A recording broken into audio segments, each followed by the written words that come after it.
The city's financial plan isn't decided overnight. It goes through multiple stages of discussions over a 3-month period. And with an initial suggested tax hike of 16.86%, it's a process that council, staff, and especially taxpayers take very seriously.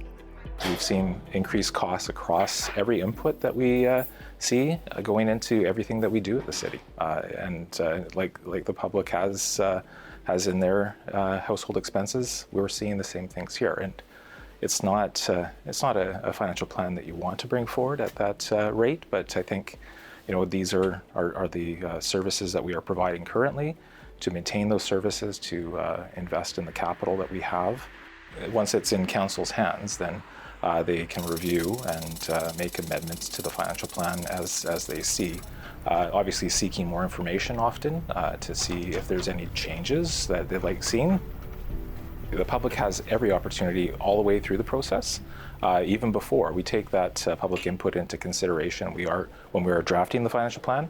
Also, we do have the ability to have public input through email or even drop us a line. But at the March 4th meeting, it's another committee of the whole.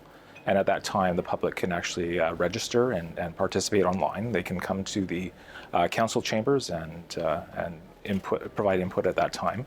And that's at 6 o'clock on March 4th. There's a lot of information to take in, and knowing where to look to find out what tax dollars are being spent on is important. We do have that financial plan on our website. So we have a separate page that actually provides the details for the financial plan, and you can read that in PDF online. There's a PowerPoint that was presented earlier this month on all the highlights of the financial plan, and there's reports in every committee of the whole meeting that you can review and understand what are the tax implications that are being proposed in the financial plan. It's not surprising that there is a great deal of discussion about this budget. Much of it is happening on social media.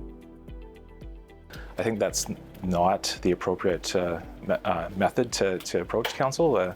There's just not enough ability for council to engage that way. I think the best opportunity is actually just to email council. That way, corporate services can take that input from the public.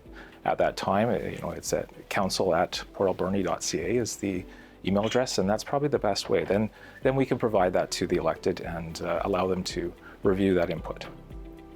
But as I mentioned earlier, I think the best opportunity for the public to have input is on March 4th at 6 p.m. in council chambers here, online, or even drop us a note.